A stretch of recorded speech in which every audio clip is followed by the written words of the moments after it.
আসসালামু আলাইকুম রহমতুল্লাহি ওয়া বারাকাতুহু। প্রিয় ভাইয়েরা, আজকে খুবই দুঃখজনক এবং একই সঙ্গে খুবই স্পর্শকাতর একটা বিষয় আপনাদের সাথে শেয়ার করতে চাই।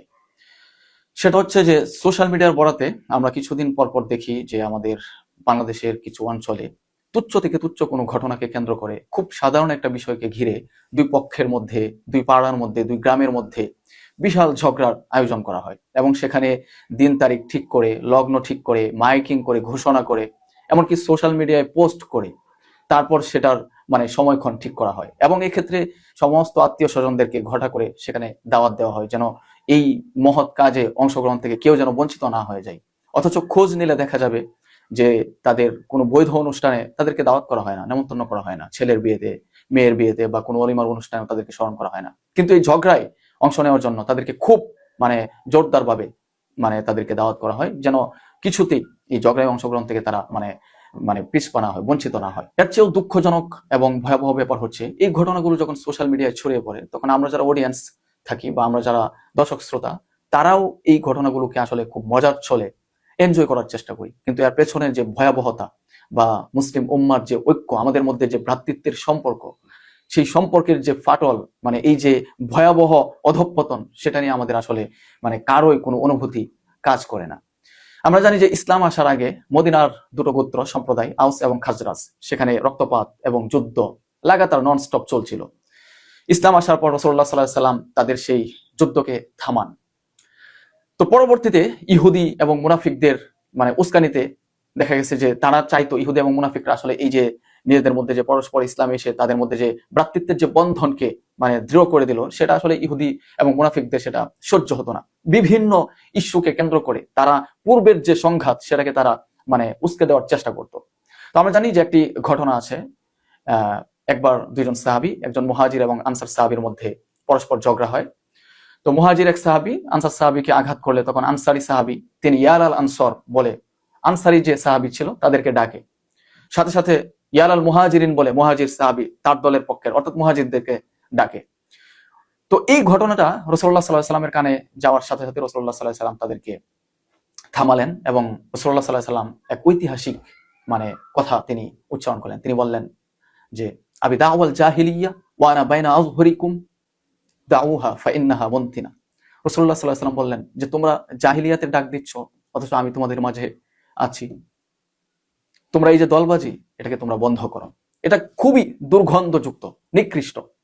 অন্য হাদিসে আছে আল্লাহ রাসূল সাল্লাল্লাহু আলাইহি ওয়াসাল্লাম বলেন ইয়া মাশারাল মুসলিমিন আল্লাহ আল্লাহ আবি দাওয়াল জাহিলিয়া ওয়া আনা বাইনা আযহুরিকুম।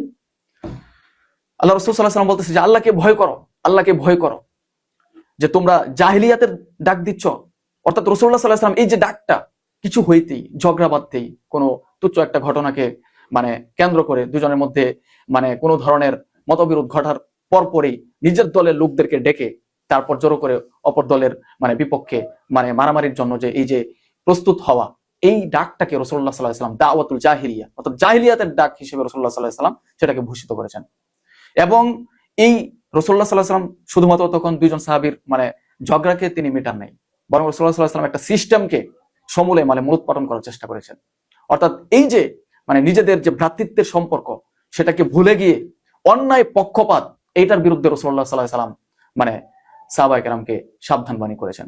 এবং আমরা জানি যে হাদিসের মধ্যে এই যে দলবদ্ধ অন্ধত্ব বা দলের প্রতি যে অন্ধ আনুগত্য, আমার দল, আমার গোষ্ঠী, আমার সম্প্রদায়, আমার আত্মীয় স্বজন সে ভুল করলেও ঠিক, আর আমার অনাত্মীয় বা আমার দূরের কেউ বা আমার বিপরীত পক্ষের কেউ ঠিক করলেও সেটা ভুল, এই যে মতবাদ, এটাকে রাসূলুল্লাহ সাল্লাল্লাহু আলাইহি ওয়াসাল্লামের হাদিসে পরবর্তীতে এটাকে কঠিনভাবে নিষেধ করা হয়েছে। রাসূলুল্লাহ সাল্লাল্লাহু আলাইহি ওয়াসাল্লামের অন্য হাদিসে আছে, আমরা জানি যে লাইসা মিন্না মান দাআ ইলা আসবিয়াতিন, অর্থাৎ যারা সাম্প্রদায়িকতার দিকে মানুষকে আহ্বান করে সে আমার অন্তর্ভুক্ত না, আমার দলের অন্তর্ভুক্ত না। তো এটা আসলে খুবই দুঃখজনক একটা ব্যাপার। সো আমরা যখন নিজেদের এই ধরনের কোনো তুচ্ছ ঘটনাকে কেন্দ্র করে পরস্পর কোনো ঝগড়ায় লিপ্ত হই এবং যখন আমরা এটাকে ঘটা করে আয়োজন করে খুব সমারোহের সঙ্গে সেই ঝগড়ায় অংশগ্রহণ করি, তখন আসলে আমরা সেই যে রাসূলুল্লাহ সাল্লাল্লাহু আলাইহি ওয়াসাল্লামের যুগের যেই মুনাফিক এবং ইহুদিদের যে ষড়যন্ত্র, সেই ষড়যন্ত্রে আসলে আমরা পা দিই।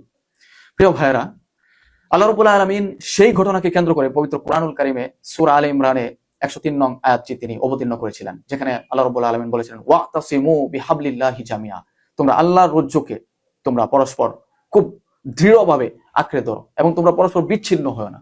যদি তোমরা বিচ্ছিন্ন হও তাহলে তোমাদের যে শক্তি সেটা উধাও হবে, ভেনিস হয়ে যাবে, চলে যাবে। প্রিয় ভাইয়েরা, এত শিক্ষা, এত আধুনিকতা, এত প্রগতিশীলতা দিয়ে আসলে লাভটা কি যদি দিন শেষে আমরা মানুষই না হতে পারলাম? আপনি কি লক্ষ্য করেছেন রাসূলুল্লাহ সাল্লাল্লাহু আলাইহি ওয়াসাল্লাম এই ব্যাপারটাকে কিভাবে উল্লেখ করেছেন? রাসূলুল্লাহ সাল্লাল্লাহু আলাইহি ওয়াসাল্লাম বলেছেন, দাউহা ফাইন্নাহা মুনতিনা, তোমরা এই দলবাজিটাকে বন্ধ করো, এটা দুর্গন্ধযুক্ত, এটা পচা। আপনার কি মনে হয় আপনার পাশে যদি একটা পশু, একটা প্রাণী মরে পচে দুর্গন্ধ ছড়ায়, আপনার কাছে কিরকম জঘন্য মনে হবে? ঠিক আমাদের যে এই যে অন্ধ গোষ্ঠীপ্রীতি বা গোষ্ঠীর পক্ষ অবলম্বন করতে গিয়ে যে ন্যায় এবং ইনসাফের ঊর্ধ্বে উঠে অপর পক্ষের মানুষের রক্ত জড়ায় আমরা, এই কাজটা রাসূলুল্লাহ সাল্লাল্লাহু আলাইহি ওয়াসাল্লামের কাছে এই ধরনেরই নিকৃষ্ট এবং দুর্গন্ধযুক্ত। প্রিয় ভাইয়েরা, পবিত্র কুরআনুল কারীমের সূরা হুজুরাতে আল্লাহ রাব্বুল আলামিন বলেছেন, ইয়া আইয়ুহান নাস ইন্না খলাকনাকুম মিন যাকারি ওয়া উনসা ওয়া জাআলনাকুম শুউবা ওয়া ক্বাবাইলা লিতাআরাফু, যে আমাদেরকে সৃষ্টি করেছেন আল্লাহ রাব্বুল আলামিন এবং আমাদেরকে বিভিন্ন গোত্রে এবং সম্প্রদায়ে ভাগ করেছেন। কেন? আমাদের এই যে গোত্র এবং সম্প্রদায়ে ভাগ করেছেন যেন আমরা পরস্পর পরিচিতি লাভ করতে পারি, একে অপরের সঙ্গে যেন আমরা পরিচয় হতে পারি, পরিচিত হতে পারি। আমরা যাতে একে অপরের সঙ্গে আয়োজন করে, মাইকিং করে, ঘোষণা করে ঝগড়ায় লিপ্ত হতে পারি এই জন্য না, এই বংশ নিয়ে একে অপরের প্রতি অহংকার করার জন্য নয়, বরং পরিচয় লাভের জন্য আল্লাহ রাব্বুল আলামিন আমাদেরকে বিভিন্ন গোত্রে এবং সম্প্রদায়ে বিভাজন করেছেন। এবং এই অন্ধ গোষ্ঠীপ্রীতি, বংশপ্রীতি, বর্ণবাদ এবং আসবিয়াত বা সাম্প্রদায়িকতাকে আল্লাহ রাসূল সাল্লাল্লাহু আলাইহি ওয়াসাল্লাম বিদায় হজের ভাষণে কঠোরভাবে নিষেধ করে গিয়েছেন। রাসূল সাল্লাল্লাহু আলাইহি ওয়াসাল্লাম বলেছেন, লা ফাদলা লি আরাবিয়্যিন আলা আজামিয়্যিন ওয়ালা লি আজামিয়্যিন আলা আরাবিয়্যিন ওয়ালা লি আসওয়াদা আলা আহমার ওয়ালা লি আহমার আলা আসওয়াদা ইল্লা বিত্তাকওয়া। কোন আরবের উপর অনারবের মর্যাদা নেই, কোন সাদার উপর কোন কালোর মর্যাদা নেই, কোন কালোর উপর কোন সাদার মর্যাদা নেই, একমাত্র তাকওয়া ব্যতীত। অর্থাৎ আমাদের যে মর্যাদা এটার কম বেশি হবে একমাত্র তাকওয়ার ভিত্তিতে। আমি কোন গোষ্ঠীতে, কোন সম্প্রদায়ে আমি জন্মালাম বা আমি কোন বংশের, সেই ভিত্তিতে আসলে আমাদের পরস্পরের যে মর্যাদা সেটা মানে নির্ধারিত হবে না। এর চেয়ে বড় দুঃখজনক ব্যাপার হচ্ছে যে এত মানে ওয়াজ, এত নসিহা, এত মানে উপদেশ শোনার পরে আসলে আমাদের মধ্যে এটার মানে প্রভাব কতটুকু? এই ইয়াগুলোতে, ঝগড়াগুলোতে যারা অংশগ্রহণ করে তারা কি কোনোদিন জমা নামাজে উপস্থিত হয় না? তারা কি কোনো ওয়াজের মাহফিলে তারা কোনোদিন অংশগ্রহণ করে নাই? তারা কি কোরআনের এই আয়াতগুলো কখনো শুনেনি? তারা কি রাসূলুল্লাহ সাল্লাল্লাহু আলাইহি ওয়াসাল্লামের এই মানে ঐতিহাসিক সেই হাদিসগুলো কি তারা কখনো শুনেনি যে ইন্নামাল মুমিনুনা ইখওয়া, সমস্ত মুমিনরা হচ্ছে ভাই ভাই, যে একজন পৃথিবীর সমস্ত মুসলিম হচ্ছে একটা দেহের মতো, যে দেহের একটা অঙ্গ যখন ব্যথিত হয় তখন সমস্ত অঙ্গ ব্যথিত হয়? এই হাদিসগুলো কি তারা কখনো শুনেনি? এই ঝগড়া এবং মারামারিতে যারা অংশগ্রহণ করে তাদের সবাই কি নিরক্ষর? তাদের সবাই কি মূর্খ? তাদের মধ্যে একজনও কি কাণ্ডজ্ঞান সম্পন্ন মানুষ নেই, বিবেক সম্পন্ন কোনো মানুষ নেই? তাদের মধ্যে কি কোনো স্টুডেন্ট থাকে না, ছাত্র থাকে না, যারা কোনোদিন স্কুল, কলেজ, বিশ্ববিদ্যালয়ে পড়াশোনা করে নাই, কোনোদিন কোনো জ্ঞানীর মানে সংস্পর্শে আসে নাই, জীবনে কোনোদিন তারা শিক্ষার সংস্পর্শ পায় নাই? এরকম কি সবাই? এদের মধ্যে কারো কি ন্যূনতম কোনো বিবেক থাকে না? কেন মানে যে ঝগড়া হলেই আমাকে আমার পক্ষের লোকের মানে পক্ষে দাঁড়িয়ে অপর পক্ষের মানুষের রক্ত ঝরাতে হবে? কেন আমি সেটাকে স্বাভাবিকভাবে মীমাংসা করি না? It's very simple. মানুষের মধ্যে স্বাভাবিকভাবে ঝগড়া হতেই পারে, মতবিরোধ হতেই পারে, মনোমালিন্য হতেই পারে, কিন্তু এই জন্য আমাদেরকে দিন তারিখ ঠিক করে, মাইকিং করে, ঘোষণা করে তারপর দেখা গেছে যে আমাদেরকে সেটাকে মানে খুব সমারোহের সঙ্গে এখানে মানে অংশগ্রহণ করতে হবে, তারপর পক্ষে বিপক্ষের লোকদের মানে মেরে ফেলতে হবে জীবনের জন্য এই ছোট ছোট ঘটনাগুলোকে কেন্দ্র করে। এটা আসলে মানে কোন ধরনের মুসলিম আমরা? মানে আমাদের ইসলাম কি আমাদেরকে এটা শেখায়? আমরা আসলে আমাদের বাংলাদেশে নিজেদের মধ্যে কত ধরনের আর মানে বিভাজন সৃষ্টি করে নিজেদের শক্তি নিজেরা মানে শেষ করে দেব। ছোট্ট ছোট বিষয়গুলোকে কেন্দ্র করে দুদিন পর পর দেখা গেছে যে আমরা নিজেরা মারামারি করি। এ ধরনের রাজনৈতিক অসংখ্য মানে অদৃশ্য প্রাচীর আমাদের মানে ফ্যামিলিগুলোতে, পরিবারে, একই পরিবারের এক ভাই আরেক ভাইকে দেখতে পারে না, বিভিন্ন রাজনৈতিক দলকে কেন্দ্র করে, ইসলামের বিভিন্ন দলকে কেন্দ্র করে দেখা গেছে যে ও এক হুজুরের ভক্ত, ও আরেক হুজুরের ভক্ত, কেউ জামাত করতেছে, কেউ খেলাফত মজলিস করতেছে, কেউ চরমোনাই করতেছে, কেউ বা অন্য কোনো দল। তো এক দল আরেক দলের প্রতি যে ধরনের বিদ্বেষ আমরা পোষণ করি, লালন করি, এই যে মানসিকতা, এই যে মনোভাব, এটা আসলে ইসলাম মানে সমর্থন করে না। আমাদের এই আমরা যদি এই ব্যাপারগুলোকে খুঁটিয়ে দেখি, আমাদের মনোমালিন্যের এবং মতবিরোধের যে ব্যাপারগুলো দেখা যাবে সেগুলো ছোট্ট থেকে ছোট্ট বিষয়কে কেন্দ্র করে। সেগুলো হয়তো ইসলামের দৃষ্টিতে নফলের পর্যায়ে, কিন্তু ফরজ যে বিষয়টা আমাদের পরস্পরের যে ঐক্য, সেটাকে আমরা এই ছোট ছোট বিষয়গুলোকে কেন্দ্র করে আমরা ধ্বংস করে দিই। বাংলাদেশের প্রায় সব অঞ্চলেই এই ব্যাপারটা আছে। আমার দুঃখের মানে ব্যাপারটা হচ্ছে যে কেন আমরা যখনই এই ধরনের পরিস্থিতির সম্মুখীন হই, কেন আমি আমার বাবাকে, আমার ভাইকে আমি বলি না যে ঠিক আছে, এটা তো স্বাভাবিকভাবেও এটার মানে মীমাংসা করা যায়, এটাকে করা যায়, শেষ করা যায়? কেন আমাকে কোনো কিছু হলেই নিজেদের মানে হাতে, নিজেদের কাছে মানে কাঁধে অপরাধ তুলে নিতে হবে? ইসলাম কি এটাকে মানে সমর্থন করে? এটা আসলে মানে এটার পিছনে অনেকগুলো মানে কারণ থাকতে পারে। এর মধ্যে প্রথম কারণ তো হচ্ছে আমাদের যে ইসলামের প্রতি যে আমাদের অজ্ঞতা, মানে আমরা আমাদের অস্তিত্ব এটা আমরা ভুলে গেছি। আমরা যে মুসলিম, একজন মুসলিম হিসেবে যে মুসলিম আমার কি করণীয় সেটা আমরা ভুলে গেছি। দ্বিতীয় কথা হচ্ছে যে আমাদের শিক্ষাটা এটা আসলে শুধুমাত্র কাগজ কলমে হয়ে গেছে।